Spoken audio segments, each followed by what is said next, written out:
சாந்தி. இன்று 8/7/2024 காலை முரளி. ஓம் சாந்தி. பாப்தாதா மதுபன். இனிமையான குழந்தைகளே, இறைவனுக்கு சமமாக அபகாரம் செய்பவர்கள் மீது கூட உபகாரம் செய்ய கற்றுக்கொள்ளுங்கள். நிந்தனை செய்பவர்களையும் தமது நண்பர்களாக்குங்கள். இறைவன் எப்படி சொல்றார் பாருங்க. இன்றைய மகா வாக்கியம், இறைவனால் சொல்லப்பட்ட மகா வாக்கியம். அதாவது இறைவன் என்ன சொல்றாருன்னா, தனக்கு சமமாக, இறைவனுக்கு சமமாக அபகாரம் செய்வர்கள் மீதும் கூட உபகாரம், அவருக்கு, அதாவது நம்மை துன்புறுத்துவர்களுக்கு கூட உதவி செய்ய வேண்டும்.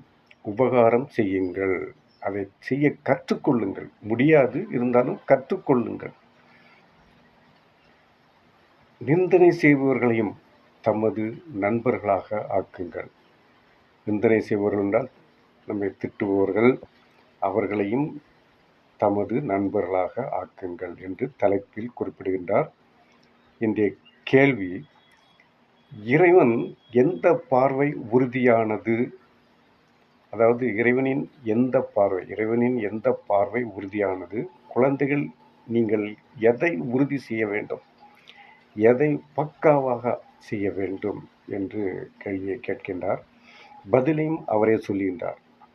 எந்த ஆத்மாக்கள் எப்படி இருந்தாலும் அனைவரும் என் குழந்தைகளே. எந்த ஆத்மாக்கள் எப்படி இருந்தாலும் அனைவரும் என் குழந்தைகளே. அதாவது இறைவன் குழந்தைகள் பல விதமாக இருப்பாங்க. அது எப்படி இருந்தாலும் பரவாயில்ல, என்னுடைய குழந்தைகள் என்று குறிப்பிடுகின்றார். எனவே குழந்தாய் குழந்தாய் என்று கூறிக்கொண்டே இருக்கின்றார். இறைவன் குழந்தைகளை பார்த்து குழந்தாய் குழந்தாய் என்று கூறிக்கொண்டே இருக்கின்றார்.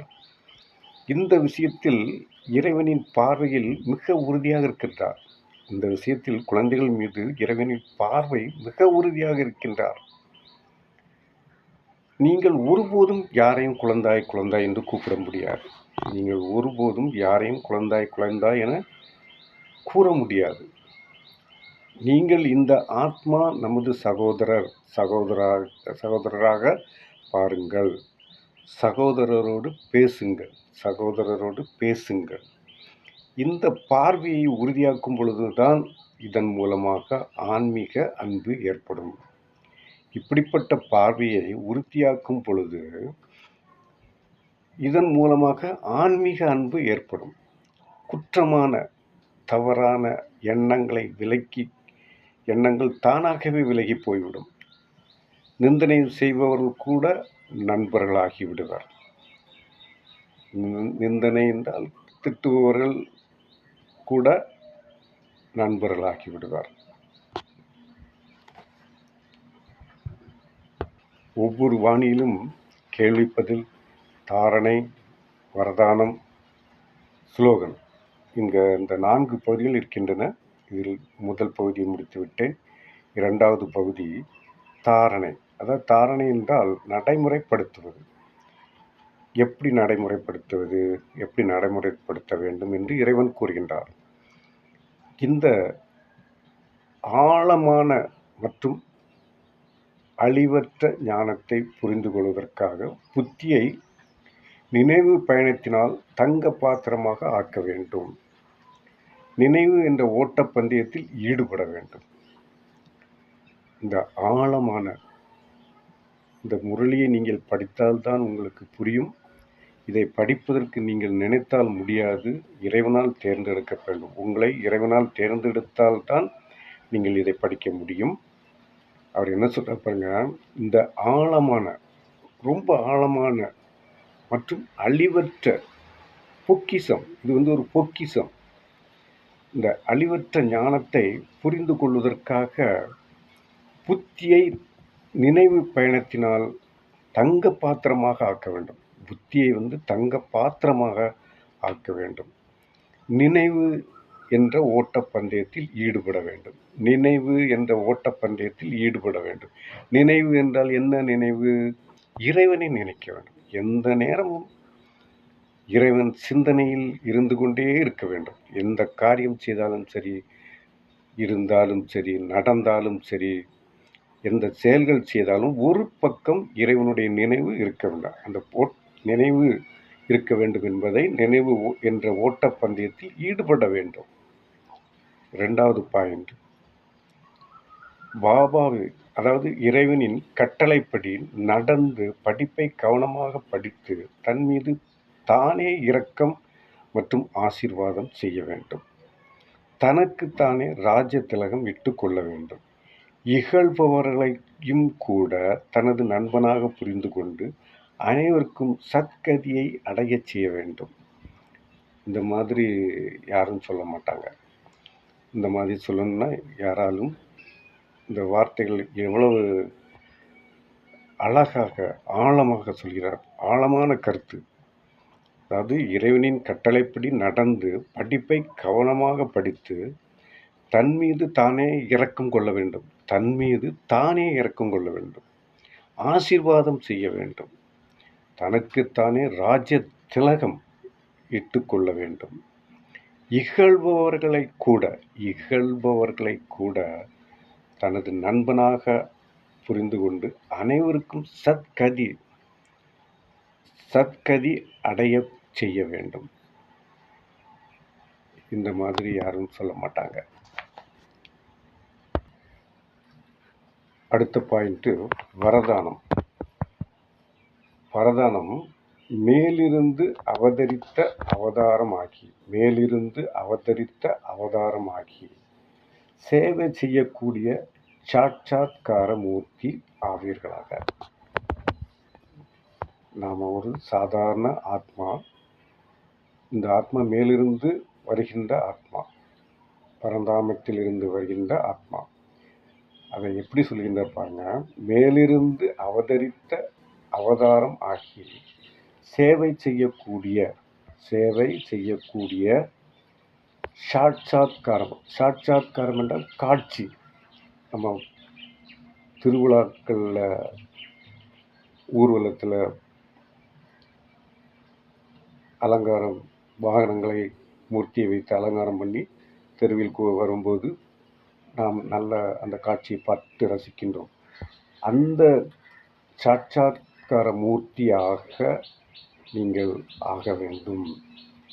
அதாவது மற்றவங்களுக்கு காட்சி கொடுப்பதற்காக இறைவன் வாகனத்தில் வருகின்றார். அதுபோன்று நீங்களும் காட்சி கொடுக்க வேண்டும் என்று வரதானத்தில் சொல்கின்றார். இதனுடைய விளக்கம், எப்படி தந்தை சேவைக்காக வதனத்திலிருந்து கீழே வருகிறாரோ அதே போல நாமும் சேவையின் பொருட்டு வதனத்திலிருந்து வந்துள்ளோம்.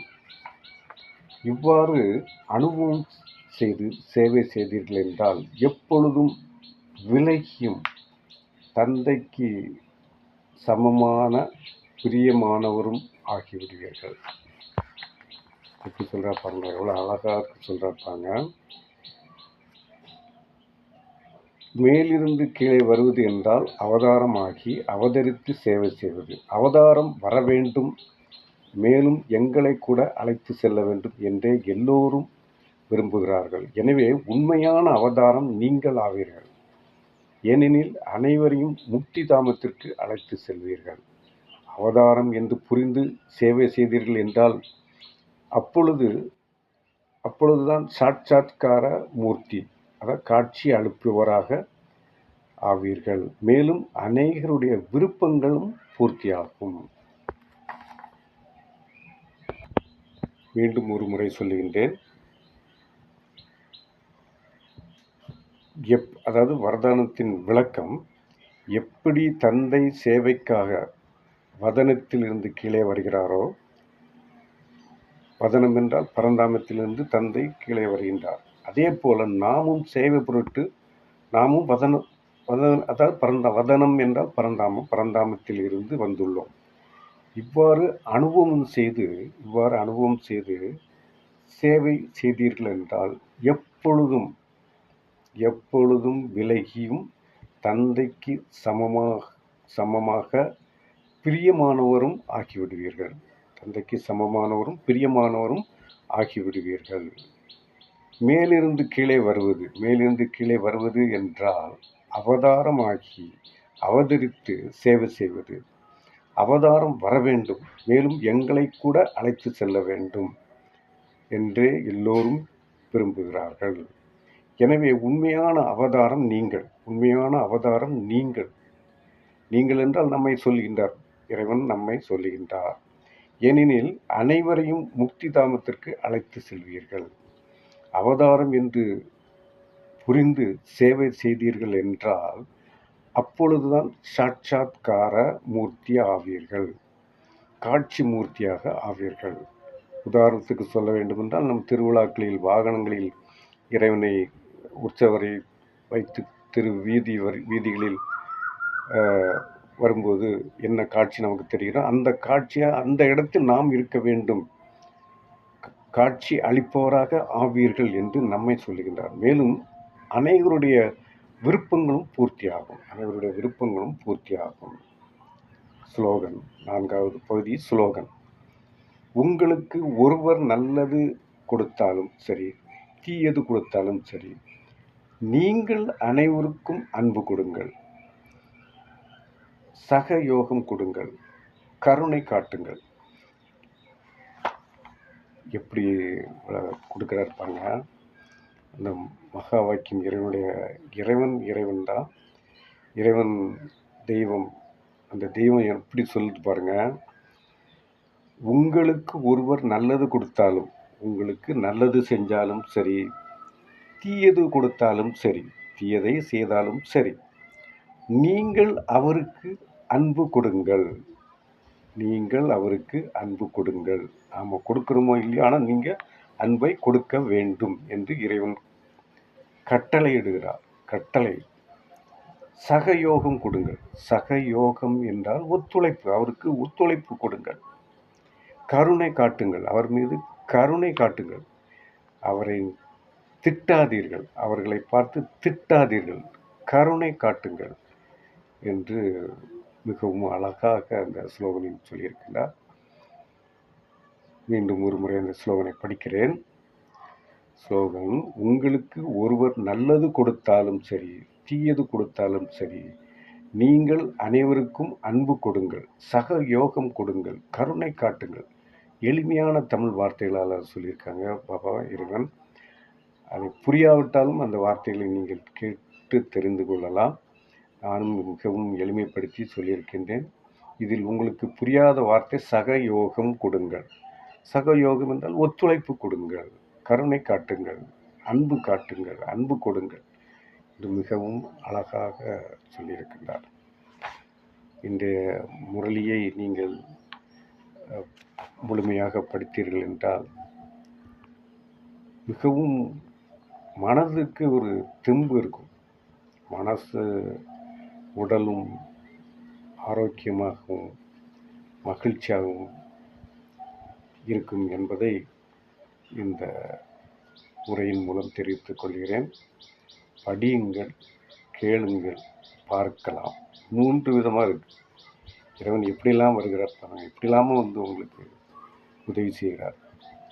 யூடியூப்பில் சென்று தமிழ் முரளி டுடே என்று அடித்தால் எல்லா முரளியும் வரும். தமிழில் நீங்கள் ஆடியோவில் கேட்கலாம், வீடியோவில் பார்க்கலாம். அருமையான முழு வாணியையும் படிக்க வேண்டும். உங்களுடைய வாழ்க்கை சிறப்பாக அமைய வேண்டும் என்றால் நீங்கள் இந்த முரளியை கேட்பதற்காக சில நிமிடங்கள், குறைந்தது 20 முதல் 30 நிமிடங்கள் வரை செலவு பண்ணி கேட்க வேண்டும். யாம் பெற்ற இன்பம் இவ்வையகம் பெறுக. நன்றி. ஓம் சாந்தி.